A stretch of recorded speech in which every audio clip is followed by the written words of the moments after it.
Hanging on the cool.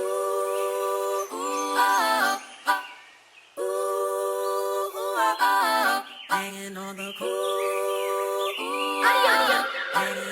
Banging on the speakers, ayy. This shit feel nostalgic, ayy. Feel like I was Frank, ultra from the palette, ultra from the aura, ayy. Shine like ultraviolet, ayy. You should back up from me, cause I tend to get violent. Say I'm going easy. Because anime, we have everybody's attention. Please, we are now boarding the brothership, the only place in outer space where the nerds come for the content and the culture. As always, we are your hosts, the co-captains of the cool kids, aka Genkai's favorite guys, aka you already know.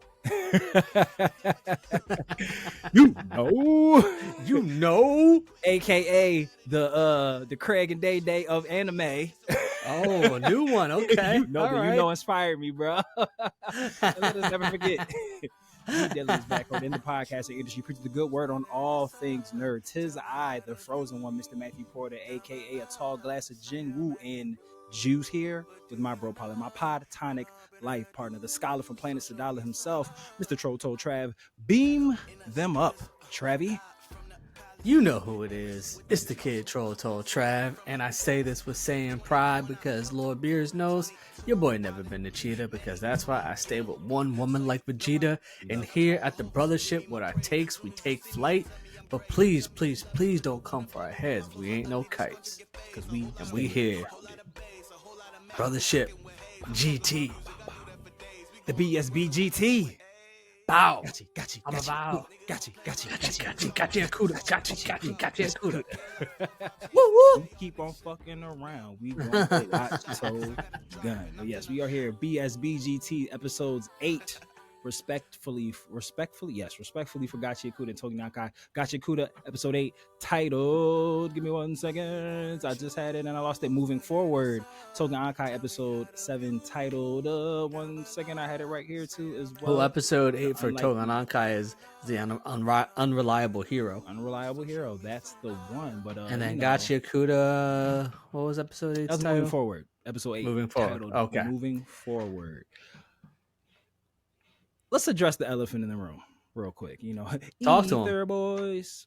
I've been seeing some commentary amongst the fan base, amongst fellow nerds, that when this endeavor started with Gachiakuda and Togen Anki starting at the same damn time, you know, we had talked about these two being like the next two heavy hitters to like usher in whatever the next big three would be. Gachiakuda's holding up their end of the bargain.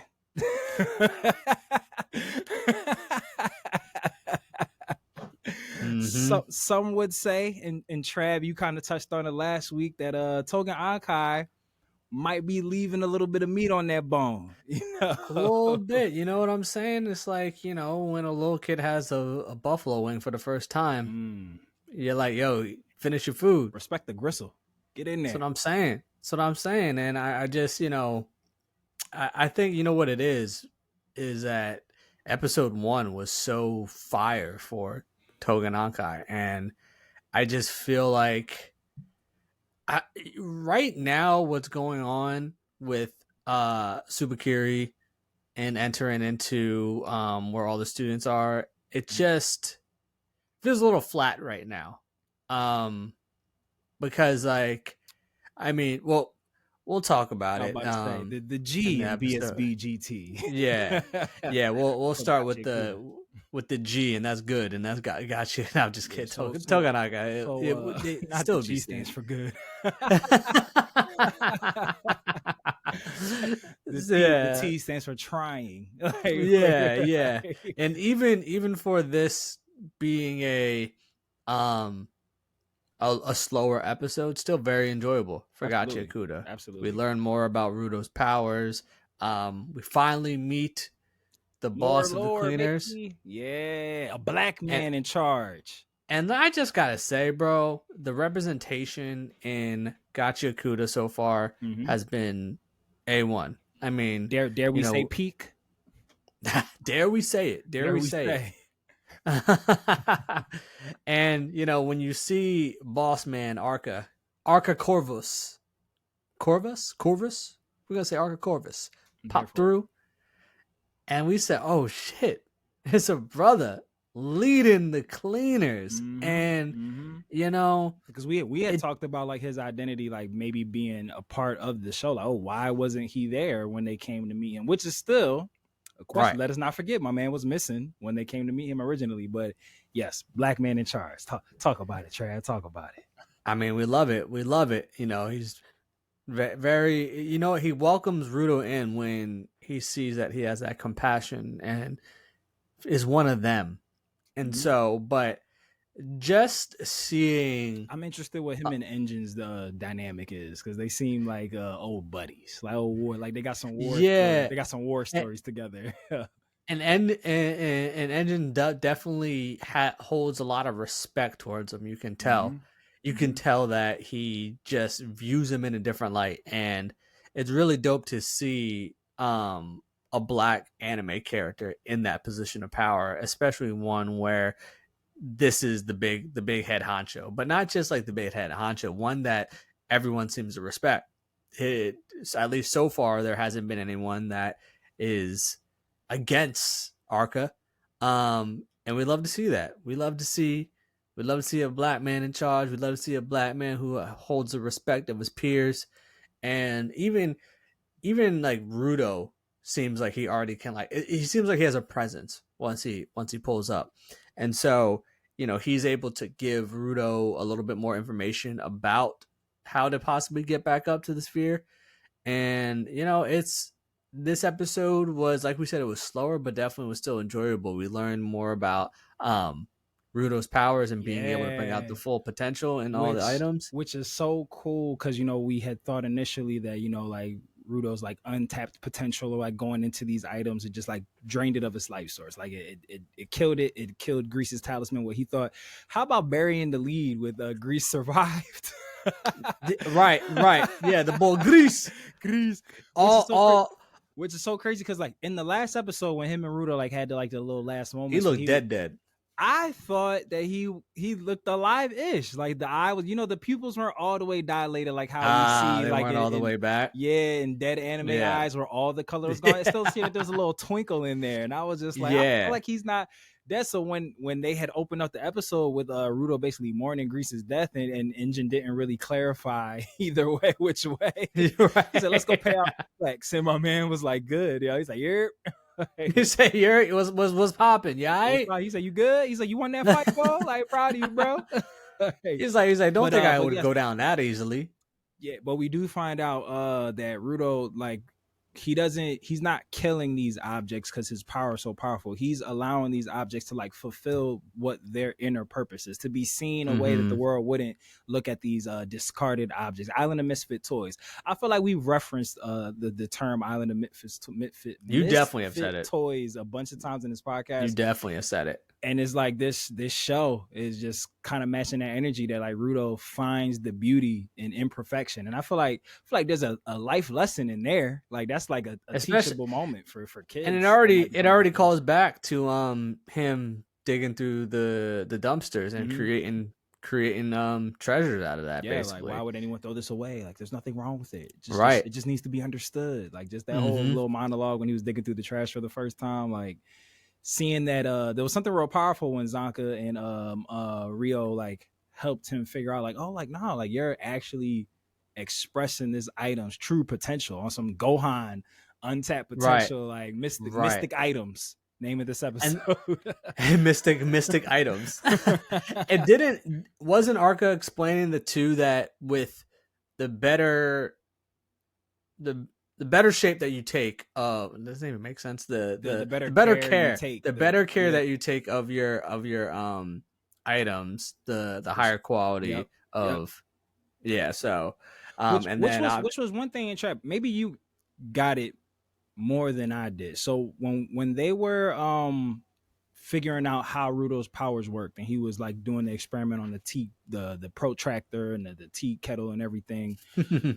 When they started talking about how his gloves are still kind of like considered his sacred item, and like, oh, you need to name the gloves and everything. So like, is it the gloves that give the items the power, or is that like Rudo's power? Because like they kept referring to like the gloves as the sacred item, like, oh, the better care you take care of those gloves, like the more it'll unlock the potential. Like I had initially thought that power to push purpose into items, I thought that was coming from Rudo specifically. Right. Like, but when they kept talking about like, oh yeah, like take good care of those gloves, you treat them well, they treat you well. I was just like, oh, are his gloves magical? Like if he loses the gloves, does he not have that power anymore? Yeah, the way I look at it is almost as if I still think the power's coming from Rudo, but the sacred items are like the vessel that's able So to. the gloves are the conduit for. Yeah, that's how I'm looking at it. But yeah, man, and then he got his cleaner drip looking like a member of the team. I said, all right, Rudo, you don't look as raggedy no more. And okay, he got the rookie yellow band around. He got that Attack on Titan. Got that yellow band. Yes, sir. Yeah, no, that I look, we love. I love the moment in animes where a character gets the drip from the opening introduction montage. Yeah, like I love because you know they always like have the opening intros be like further along in the story than what the show starts. So like I love when you finally get to see the character like in their like opening song drip, and it's just like now we like for real. That's what I'm waiting for Togen Anki to get into. Like after the core team like finally gels and they get like brought into the Oni and everything, and they're like running missions or doing whatever they're doing. Like I feel like that's when this show is gonna take off, because it gives me Chainsaw Man vibes, like very much so Chainsaw Man vibes. But yeah, seeing the homie Rudo and his drip, bro, like, and just the found family is like a big thing. Like you my brother, dog. The fact that we got different moms, that don't mean shit to me, bro. It's just like just all of our friends. I know we look at that. We look at each other in that way, like found, like our chosen family, like blood couldn't make us no closer. So I'm loving these shows, like focusing on that. Like I like the fact that like, cause like for so long, nerds, weebs, blurs, geeks, weirdos, whatever, like we had to find our village amongst like other closeted like nerds. So it's like for that to be like the core thing for a lot of these shows, like that shit that touches my heart, because it's like I relate to that so much. Like the closest people in my life outside of my children obviously are not related to me by blood in any capacity. Right. And you know what I love too about Gachiakuda, specifically the cleaners, is that it's a crew that is just welcoming. Yeah, like he didn't have to go through like can we trust him, or is he it's just like they're really trying to look out like, yo, this little bro, and we're gonna make sure that he brings out his full potential. Where you see in most anime where here comes a newcomer, he got to earn his keep. And don't get me wrong, Rudo's still got to earn his spot in their eyes, but at the same time, they're all willing to teach him, show him the ropes. Even Rhea was showing him just all the cleaner grounds of where everything is at. So it's just that camaraderie that you typically don't see until like middle of the show, when everyone sort of starts to build their bonds. It's refreshing to see that, this crew is, they all look out for each other. You coming into, like you said, a family essentially. Even Zanka, like when he first came in, he was like, he tried to play a little bit harder, but then eventually said, "Nah, I'm actually here to just set you straight and teach you the ropes." I will say that happened a bit quicker than I expected. I expected like that big brother, little brother, I don't fuck with you, but I tolerate you dynamic to go a little bit longer. And I do feel like you'll still see it like when they're in like tense situations, but yeah. Subverting expectations, like they typically with these new member team ups, we usually see like we've seen it like Teen Titans when Terra joined up, they was just like, we don't trust you, and rightfully so, she was Slade's spy, so they was right.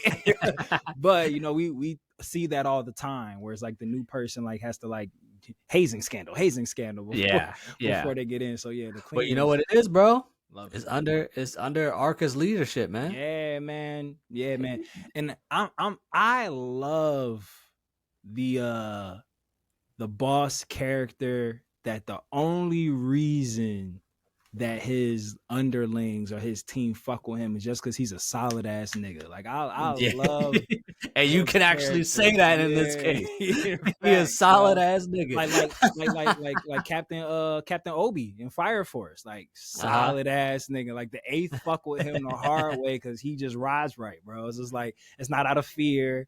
It's not out of like, oh, he saved my life so many times, so I'm indebted to him. It's just like, nah, this the dude, yo. It's just like you get that vibe, like Orca from Mobile Suit Gundam Blood Orphans, like Yeah. or Iron Blooded Orphans, like yeah, like they like all the Tekkadan followed him because he was just a solid ass nigga, bro. Like, And you know what? We need him to show out because you could tell he a problem. He a problem. yeah, bro. Yeah, I bro, just that smile and that hair. yeah. I just hope he don't go out early where like I they could see that happening. Like where they try to like and build up. comes in charge. Yeah, Yeah, where they try to build up, whether it's the leader of the Raiders or whoever they go up against, but like to kind of set the tone of, oh, we got some real heavy hitters around here if Arca gets taken out. Yeah. But I do need to see him at least before that happens. If that does happen, I hope it doesn't. But to see him putting in that work. But this is let why my man cook. Let Booby spin, man. that's what I'm saying. Let Booby spin. Let Booby spin. So I need to see that. I seen a little bit of that.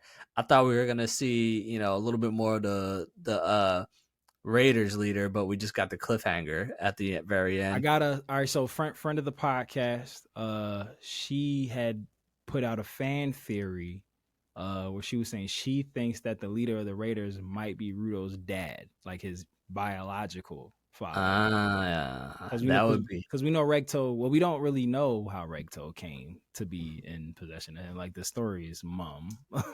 Yeah. But we know that that's not his dad. Right. Found family again. Like a great adoption. Let's just praise snaps all around for adopted babies. That's what I'm saying. Big facts. So I can see that, especially like whatever. I don't know what trance he was in or like what he was doing or like what. All right. So how did you see? Was he looking at a TV? Like when he what was it, or looking through? Because I thought it was at first the light shining back on him was a TV that he was just like watching, but then it seemed like he was just like staring at a hole in a wall that a light was like shining through the hole. Yeah, and I'm like, what the fuck is he staring at? That's what I'm saying. Maybe he's watching. Maybe he's got GodTube on like Zamasu did back in the. Because I don't know why, but immediately my brain went back to like 2 episodes back when Riho was fighting that trash beast that she found like a sacred item like inside its like brain. Like, so I don't know if there's some type of like celestial power like in this place. Another fan theory by same person that said Rudo's dad might be the leader of the Raiders. She feels that like this trash planet or the bottom, whatever it's called, I think it is called the bottom, isn't it? What's it called? The pit, the bottom, where the sun don't shine. Rudo come from the bottom where the sun don't shine. Damn, from the bottom, Pops died young, so we had to man up. Rudo was meek, bro. You see it from the trenches. Look, bro, Case got court, so I had to stand up. That's when the cleaners was testing him out, bro. Damn, son, I'm the best around, hands down, hands up. His powers come from the gloves, bro. You see the vision. You see the vision. A sucker right in front of his squad, and what he was fucking jabber up in front of his team. Oh damn, Rudo was meek, bro. Yo, don't just wait. Dreams and nightmares coming soon. Hell yeah. I think it's legit called the ground, the sphere in the ground. But the theory was that it's possibly purgatory. Like Siri, I didn't say nothing about you, girl. Siri being nosy as hell. Yeah, she said, "What'd you say about purgatory?" Like, don't react to that word. That's scary. Yeah. No, don't do that. Relax, AI. Like, speaking of AI overview, I guess I can hit y'all with this really quick before we move on to Togen Anki. Gachiakuda episode 8, titled "Moving Forward" or "Progress." Rudo grapples with the aftermath of a fight, but quickly learns that Grease, thought to be dead, is alive, and Rudo gets a new lead on how to return to the sphere. Rudo also accidentally eats a large amount of sweets. That shit was hilarious. Transforming them into a balloon-like state and discovers the potential stored in items, allowing them to be used to their fullest extent. Yeah, that whole sweets shit was funny as shit. Yeah, he was going in. He was going in. No, I read somewhere that baby or that the kid with the pacifier, his name was like Benjamin Franklin or some shit. Like, I gotta look this up. But I want to know what's up with him, yo. Hold on, I gotta Google this really quick. I was about to say Gachiakuda baby character. Not Ben Frank. Nah, I swear I saw something on Instagram that was just like, "Oh, I heard this character's name's Benjamin Franklin," and I was like, "That's funny as shit." If it is, I will crack up. Gachiakuda. Oh, it's not Ben Frank, but when I tell you his name, I feel like you'll see where I was going. His name's Dear Santa. Dear Santa, for real? Yeah, that ass. Dear Santa. His name's Dear Santa. And if I want to know what's up with him, because I feel like he's a menace, yeah. Yeah. If it ain't got nothing to do with like him like manipulating like gifts or some shit, then I don't want it.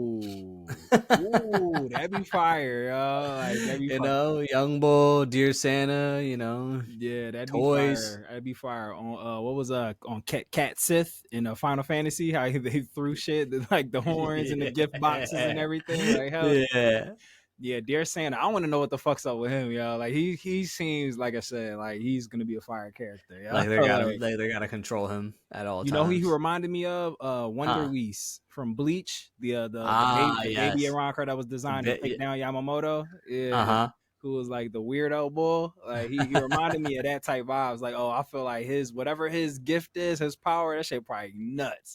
You're right. But was there anything else in episode 8 that we wanted to cover before we move on to Togen real quick? Nah, just shout out to Arca. Shout out to Arca, bro. even after the DEI programs and all the Rooney Rule, they're trying to get rid of the things that put our people in power, and he still's the fucking leader of the cleaners, bro. Yeah, that's what I'm saying. The Target CEO stepped down amid the boycott, and Arca said, "I got y'all." Yeah, bitch. He said diversity, equity, and inclusion, motherfucker. That's right. That's what he said. All that. Clean y'all motherfuckers right on up. That's what I'm saying. Clean them up. Hell yeah. But Togen Anki episode 8, the AI overview says, give us the Allen Iverson 8, titled Unreliable Hero, explores Rokuro's. Yeah, that's the homie. We gonna get to him. The boy Rokuro. Yeah, Rokuro. I'm going to his past as he struggles to come to the aid of his would-be protector Kuina. Elsewhere in the underground only facility, 2 major confrontations are preparing to ignite. Yes, that is very apropos of an explanation. Legit in this episode. That's it. We, and then we learn about Rokuro's backstory and his first crush Lulu. Yeah, yo, his blood release is fire, yo. Yeah, I thought that his little dance, it reminded me of Byakua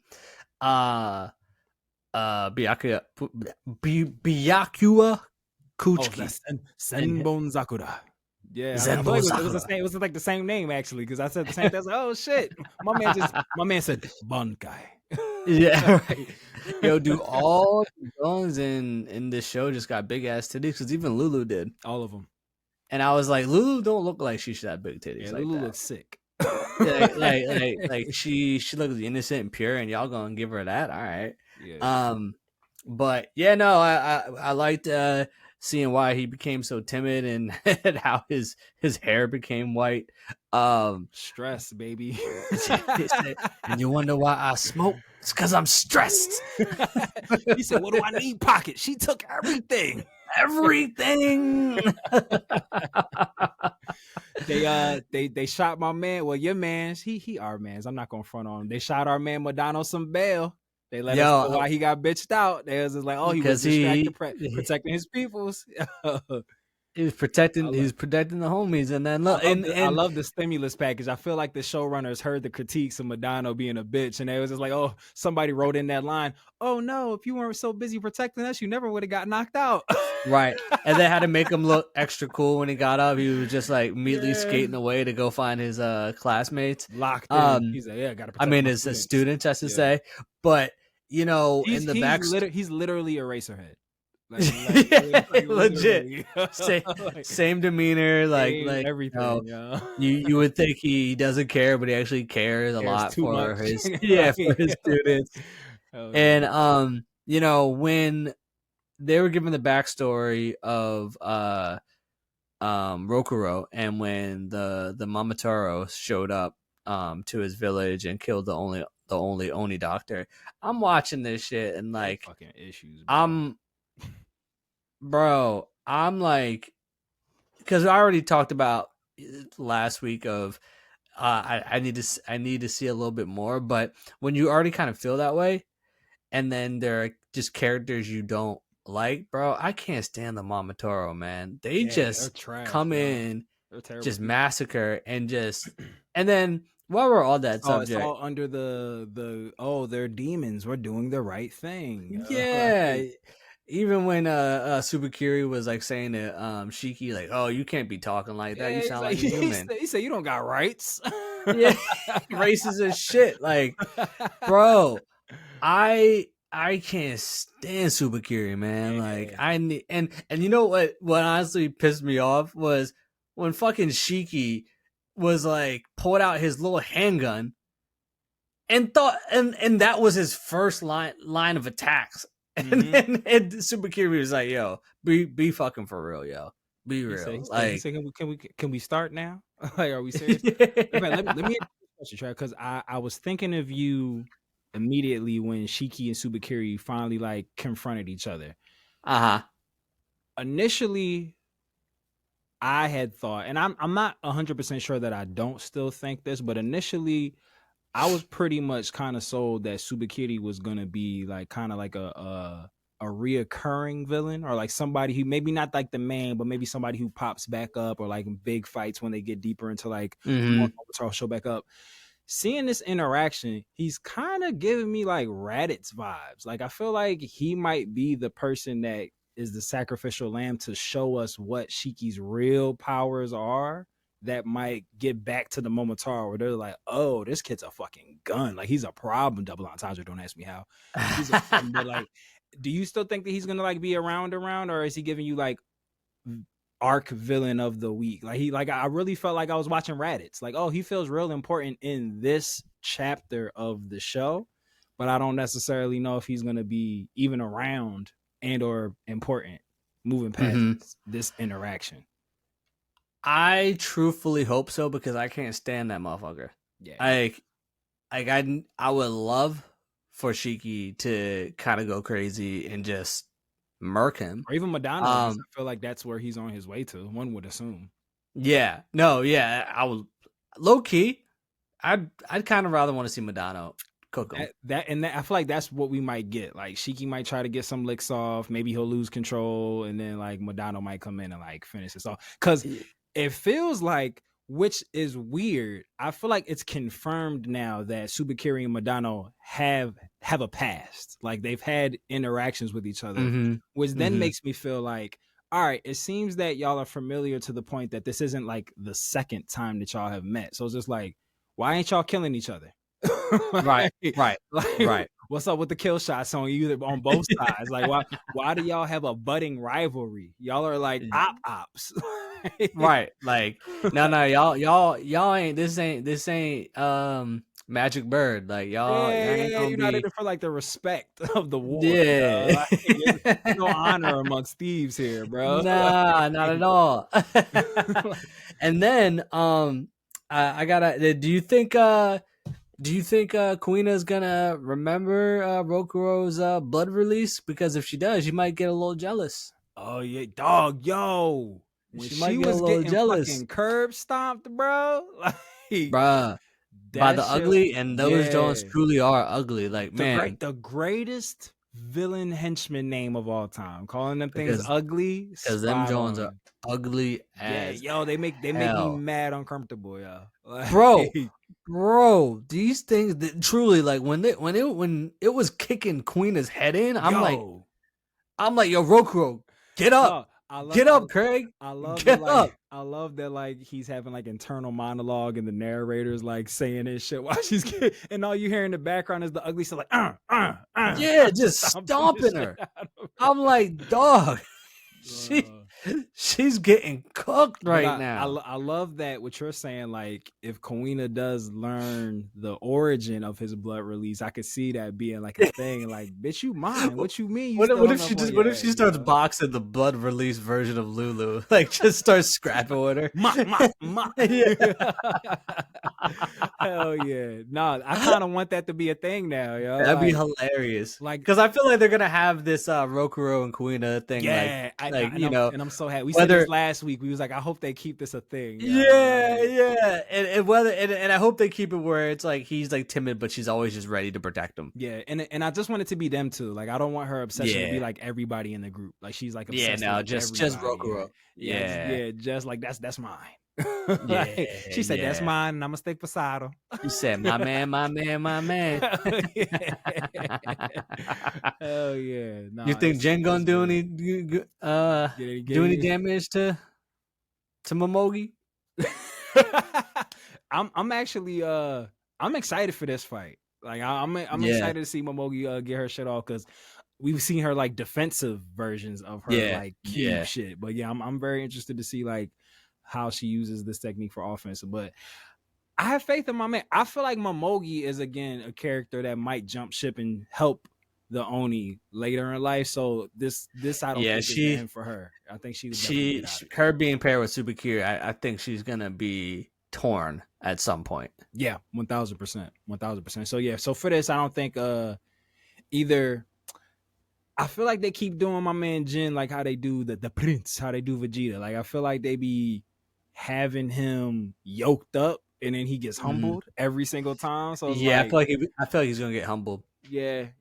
I feel like it'll be one of those, you've earned my respect, I ain't gonna kill you today, humblings type thing. Right. Or like maybe she's about to get calls away. The classic. You're lucky. Yeah. You know what, kid? You got guts, kid. Yeah, we're gonna get that.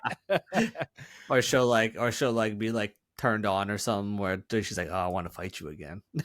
Ooh, you know what I can see? Because it's like I feel like there's been enough hype or inference that her cube, or what do they call the poor things that they use? There's a name for it. I'll figure it out. It's fine. Right. But I feel like they've mentioned multiple times in passing that like her cube powers are like indestructible. Like, you can't like get through it. I could see her like trapping Jin in a box, and he's just like hacking away at it. Maybe he like cracks it, like doesn't break through, but like a small little crack, and she's just like, oh shit, and then it's like that's where the respect. Who is you? Yeah, like no one's been able to crack my box. Double line times. Uncrackable box. Name of this episode. Uncrackable box. The Uncrackable box. Name of this episode. You saying Momogi got the bento box? Dog, the bento box is the greatest invention of all time. That's what I remember luncheon. The greatest invention of all time, bro. Like, love it. So good. Love it. I kind of high-key want to order one now. Love it. So that might be my lunch for tomorrow. I might hit up a bento box. Get a little salmon teriyaki Johnski. You know what I'm saying? Something light. Something light. A little sometime. Oh man, that's what happens with Togen Anki. It's very isolated in its story for an episode. Yeah, I feel like we've been in that everything. Bro, I feel like we've been in that same like setting too for the last. Like, I'm tired of seeing those same like walls and shit. Yeah, I'm like, I'm tired of seeing the basement. This basement, like I'm tired of seeing this shit. Just blood everywhere. All right, yo, we get it. Yeah, y'all messed up with all the corpses. Gory show, we got it. Yeah, like okay, y'all. Like, man. Yeah. He said, Trav said, all right, guys, plot. Like, All right, plot synopsis, cool. we got the gore. Plot me, Yeah. please. Yeah. Storyline me, daddy, yo. Yeah. Storyline me, daddy-o. I'm not giving up on Togen Anki, bro. Oh, no, I'm gonna watch it through for sure. The bones for are sure. there. The bones are there, bro. Yeah, Like, it and that has first all the episode pieces. was so good, dog. Yeah, no, it's bro. It's literally the Hidden Leaf examination arc in Naruto. Yeah, That shit lasted yeah. about 6 episodes too long. Like, Right. like, all right, get them into the village. They're ninjas now. Thanks. Like, it's that. Like, all right, this is their first. We're not a team, but we're a team. Let's trauma bond through this experience to become dirty as fuck after this. Like, we're in that. It's like, and I'm over it now. Like, let's Easy. get past it. Easy. Let's get past it. Anything else that we have for Togen Anki episode 8 to discuss? And we discussed it all. It just ended with Shiki about to get his ass whooped by Subakiri, or Mudano comes in and saves the day, or Shiki goes berserk and fucks up Subakiri. I got a final question for you. Let's hear it. In spirit of the pacing being the primary thing we're focusing on with Togen Anki, does whatever fight, whoever Subakiri ends up fighting next, is that whole confrontation gonna be kept in one episode, or are we getting Goku Vegeta versus Gas extension? Like, more like, is the final version of this fight gonna be more than one episode? At the way that they're going, more than one. That's what I'm thinking too. I'm thinking whatever fight we get next isn't gonna be resolved in that one episode. No, and I just hope they don't drag it out. Yeah, I will say, Trav, if we get a 3 episode arc of one fight, like how they'll do, like, oh, this is Subakiri's this version of that power. This is Madano's this version of that power. Oh, Shiki jumps back in uncontrolled. If we get that, we might have to revisit how we cover Togen Anki. We start bunching the episodes together. Yeah, might have to let a couple pass. Yeah. Like, Gachiakuda can still go weekly. It's gonna be Dragon Ball G plus. I mean Brothership G plus. Hell yeah. Instead of the lost tapes, the lost tees. Like, yeah, the lost tees. But yeah, well, brother Chad, do you have any final words of wisdom for our beautiful listeners and watchers? Because, you know, we're trying to be more YouTubey now. Before we close this bad boy out. Look, sometimes you just gotta be like Rokuro and let your girl fuck up an uglyo.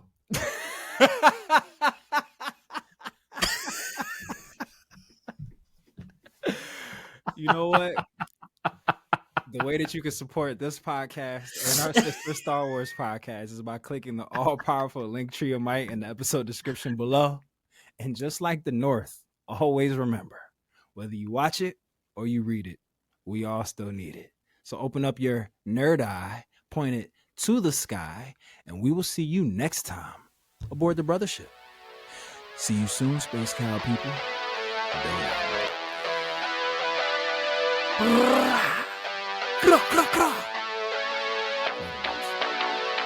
Peace.